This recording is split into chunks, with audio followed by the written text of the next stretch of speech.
ছেলেরা কিন্তু বিয়ের আগে ঠিক যেমন একটা পাত্তা দেয়, বিয়ের আগে ঠিক যেমন ঘুরতে নিয়ে যাওয়া বা কোনো কিছুতে ইনভলভ করে, বিয়ের পরে কিন্তু ঠিক তেমনটা করে না। এবার হচ্ছে স্বামী হওয়ার পরে কিন্তু সে একদম অন্যরকমই হয়ে যায়। আর বন্ধু বান্ধবদের সাথে ঘুরতে যাওয়ার জন্য তার টাইম থাকে, কিন্তু বউকে কোথাও ঘুরতে নেওয়ার জন্য টাইম টাকা কিছুই থাকে না। তো এবার আমি আজকে তোমাদেরকে শেখাবো কি করে বরের টাইম চুরি করতে লাগে।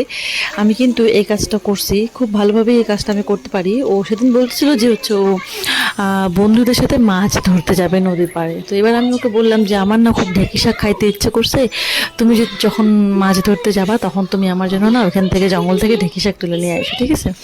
তো এবার ওখানটায় যতক্ষণ হয়তো মাছ টাছ ধরছিল ততক্ষণ সে আমার কথা চিন্তা করছে। এবার ঢেঁকি শাকও হয়তো দেখে দেখে রাখছে মনে মনে যে যে এখান থেকে তুলবো বা এটা কিছু।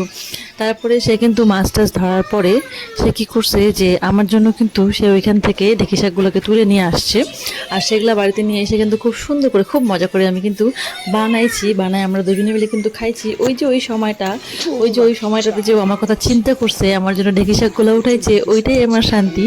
মানে এই জিনিসটা আমি মাঝে সাঝেই করে থাকি, কোথাও যখন গেলে পরেও হয়তো আমি ওকে বলি যে হচ্ছে তুমি আমার জন্য এটা নিয়ে আসো, বা এরকম কোনো কিছু একটা কাজ দিয়ে দিই, তাহলে পরে কিন্তু তার মানে মাইন্ডের মধ্যে না থাকলেও কিন্তু সে আমার কথা ভাবতে বাধ্য হয়। এবার হচ্ছে সেখানে কিন্তু ওর মনটা কোথাও না কোথাও আমার কথা চিন্তা করে বা ওই জিনিসটা নেওয়ার কথা চিন্তা করে। তো এই জিনিসটা কিন্তু তোমরা কাজে লাগাইতেই পারো। এই ভিডিওটা যদি কেউ দেখতেছো তাহলে পরে কিন্তু এই টিপসটাকে অবশ্যই অবশ্যই কাজে লাগাবা।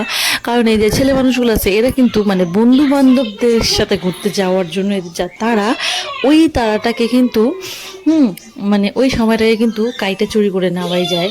এবার হচ্ছে এই কাজটা আমি করছি, কতটা ঠিক করছি কতটা ভুল করছি জানি না, কমেন্টে জানতে চাই।